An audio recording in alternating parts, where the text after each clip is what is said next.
میرے پاس خدا کی قسم لفظ نہیں ہے،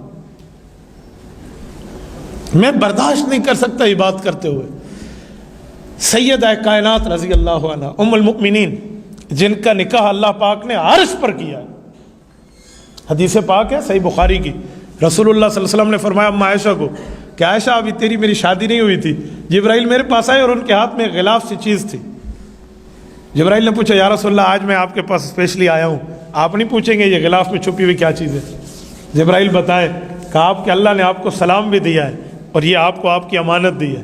میں نے غلاف کھول کے دیکھا فیضا انتی، اس میں آپ کی تصویر تھی اما عائشہ کا۔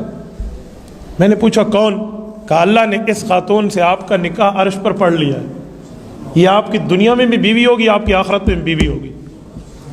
ابو بکر صدیق کے ہاں سے ابھی ایجاب و قبول نہیں ہوا تھا، ابھی حق مہر اور رشتے کی بات طے نہیں ہوئی تھی، یہ حدیث پاک ہے اللہ نے عرش سے اس کا حکم بھیجا۔ یہ سیدہ کائنات اما عائشہ رضی اللہ عنہ، اور حضور علیہ السلام فرماتے ہیں میری ساری بیویاں ہیں، کسی بیوی کے کمبل میں میں بیٹھا ہوں نا کبھی وحی نہیں آئی، عائشہ کے کمبل میں بھی بیٹھا ہوں تو اللہ وحی اتار دیتے ہیں۔ ان کی عمر 6 سال کی تھی جس وقت اللہ پاک نے حکم کیا، اور رخصتی 9 سال کی عمر میں ہوئی ہے۔ عرب کی 9 سال کی بچی پاکستان کی 18 سال کی عمر کا مقابلہ کرتی ہے، وہاں کی گرم مٹی ہے، عرب عرب ہے، عجم عجم ہے، اور اللہ نے حکم دیا کہ آپ رخصتی فرمائیں اور آپ شادی کریں۔ کیوں؟ حدیث پاک کے لفظ ہے ما زوجت من نسائی الا باذن جاء به جبرائیل، اللہ کے حکم سے جبرائیل آیا تو میں نے یہ رخصتی کی ہے اور میں نے اس پر شادی کی ہے۔ میرے دوستو یہ شادی کرائی گئی، حضور پاک صلی اللہ علیہ وسلم کی عمر مبارک اس وقت 50 سے اوپر تھی کچھ، تو رسول اللہ صلی اللہ علیہ وسلم کی خدمت میں اس خاتون کو اس وقت کیوں لایا گیا کہ باقی بیویاں تو حضور پاک علیہ السلام کی یا مطلقہ ہیں یا بیوہ ہیں۔ بیوہ اور مطلقہ کے مائنڈ سیٹ میں ایک چھوٹا سا تکلیف کا ایک ڈاٹ لگ جاتا ہے جس کی وجہ سے ذہانت متاثر ہوتی ہے، اور کنواری بچی کی ذہانت متاثر نہیں ہوتی۔ اب احکام اتر رہے تھے، آیات نازل ہو رہی تھی، پے در پے قرآن کی آیتیں اتر رہی تھی۔ اب ایک خاتون چاہیے جو گھر کے معاملات رسول اللہ سے پڑھے، گھر کے مسائل پڑھے، گھر کی باتیں سمجھے اور اس کا فریش مائنڈ ہو، اس پر کسی قسم کا کوئی ڈاٹ نہ ہو۔ اللہ نے عائشہ کا انتخاب کیا اور 9 سال حضور کے گھر میں رہ کے اس خاتون نے وہ علوم حاصل کیے ہیں قیامت تک کی خواتین کے لیے سبق دے دیا گیا ہے۔ تو یہ اللہ نے کرایا۔ اس عورت مارچ نے پلے کارڈ اٹھایا ہوا ہے، وہ عورت اپنے آپ کو عورت بنا کے کہتی ہے میں 9 سال کی تھی، مجھے 50 سال کے بوڑھے سے شادی کرائی گئی، میری آواز کو دبایا گیا اور اس 50 سال والے کی آواز آج بھی مسجد میں گونج رہی ہے، انا للہ و انا الیہ راجعون۔ یہ عورت مارچ ہے، کلمۃ الحق ارید بها الباطل۔ کچھ بے ایمان آئے تھے سیدنا علی المرتضیٰ کے پاس رضی اللہ عنہ، اور حضرت علی المرتضیٰ کو فرمایا تھا قرآن کے مطابق فیصلہ کر، تو حضرت علی المرتضیٰ نے قرآن کے مطابق فیصلہ کر، انہوں نے کہا جی ہم نہیں مانتے، ہمیں قرآن بول کے بتائے علی سچا ہے۔ تو حضرت علی المرتضیٰ نے فرمایا کہ قرآن کیسے بولے گا؟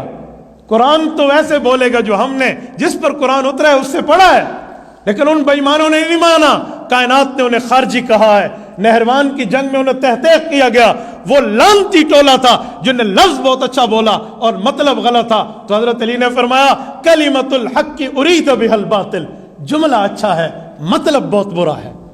تو آج عورت مارچ کا جملہ تو بہت اچھا ہے، آپ نے مطلب بہت برا بنایا۔ میرے دوستو میں حیران ہوں، پورے پاکستان میں اس پر کوئی قانونی چارہ جوئی نہیں ہو رہی۔ کوئی آرمی چیف کی بیوی پر بات کرے تو آپ دیکھیں اس کا حشر نشر یہ کیا کرتے ہیں، کوئی ISI کی چیف کی بیوی پر بات کرے کیا ہوتا ہے، کوئی وزیر اعظم کی بیوی پہ بولے، کوئی صدر وزیر اعلیٰ DCAC کی بیوی پر بول کے دکھائے۔ یار پیغمبر کی بیوی کی کوئی نعوذ باللہ عزت نہیں ہے، یہ حیا کا نام کے اوپر مارچ ہے۔ مر جانا چاہیے اس امت کو جس امت کی زندگی میں اس کی نبی کی گستاخی ہو جائے۔ امام مالک رحمۃ اللہ علیہ نے فرمایا اس امت کو جینا رہنا زندہ رہنے کا حق نہیں ہے جس امت کی زندگی میں نبی کی گستاخی اور وہ عروج پر پہنچ جائے۔ یہ گستاخی ہے۔ میں آپ کی وساطت سے، اس میڈیا کی وساطت سے ارباب اختیار کو ایک جملہ کہوں گا، خدا کے لیے ہوش کے ناخن لو، اس سے پہلے کہ کوئی غازی اٹھ کر غازی نہ بن جائے۔ پھر آپ کہیں گے قانون ہاتھ میں لیا گیا ہے، پھر آپ کہیں گے انسلٹ ہوئی ہے، پھر کہا جائے گا لا اینڈ آرڈر کے مسائل پیدا ہوئے ہیں، آپ کو ایکشن لینا چاہیے اس پر۔ آپ کے کان آنکھ ناک موجود ہے ایجنسیز اور فورسز اور اداروں کے طریقوں پر، تو آپ کے پاس رپورٹس نہیں ہیں، عوام کے سوشل میڈیا بھر چکا ہے. میں پرسوں سے سوشل میڈیا تھوڑا سا کھولوں نا تو ہر بندہ یہ چیز بھیجتے ہے, دل دکھتا ہے, بندہ دیکھ نہیں سکتا, میں نہیں دیکھ سکتا کم از کم پوسٹ. میں تو یہ سمجھتا ہوں کہ حضور کی گستاخی کرنے والی یا زبان نہ رہے یا دیکھنے والی آنکھیں نہ رہے. میں اس پر دوسری رائے نہیں رکھتا. کوئی میرے لیے جتنی کوئی سی رائے سے رائے پیش کر دینا وہ کر دے. ہم گناہ گار, خطا کار, روسیہ کار ضرور ہیں لیکن اپنے نبی کے غدار نہیں ہیں. ہم نے قیامت میں سفارش رسول اکرم صلی اللہ علیہ وسلم سے لینی ہے. ہم مر کے پیغمبر کے کھاتے لگ جائیں تو سودا سستا ہے, مہنگا نہیں. لیکن یہ فحش ہی اس بنیاد پر, میں باقی چیزوں کو چھوڑتے ہوئے صرف اس بات پہ بات کر رہا ہوں. اور کہا جاتا ہے جی عورت مارچ حق لینے کے, آپ کو کون سے اسلام نے حق نہیں دیا آپ بتائیے. ہاں کوئی بندہ حق نہیں دیتا تو اس کے خلاف عدالتوں کے دروازہ کھلا ہے. کل کوئی اٹھ کے اس بندے کو مار دے تو کہتے جی عدالت کا دروازہ کھلا ہے, آپ کو وہی آنا تھا, یہ چاہیے تھا. تو یہ عورت مارچ کے نام پہ فحاشی کر رہی ہے, اس کے لیے عدالتوں کا دروازہ نہیں کھلا, یہ اپنے اس کے خلاف چلی جائے جس پہ ظلم کر رہا ہے.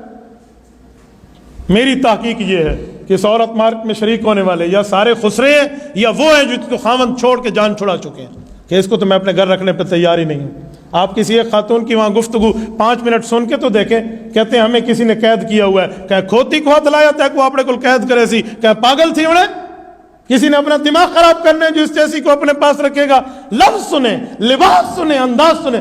میں چل رہی ہوں تو مجھے کوئی آدمی چھیڑتا کیوں ہے, اسی لیے میرا جسم اور میری مرضی ہے. او بابا تو ٹھیک لباس پہن کے چلنا, تجھے جو اسلام نے حق دیا ہے, ہمارے قانون اور آئین نے حق دیا ہے, وہ لباس پہن کے چلو.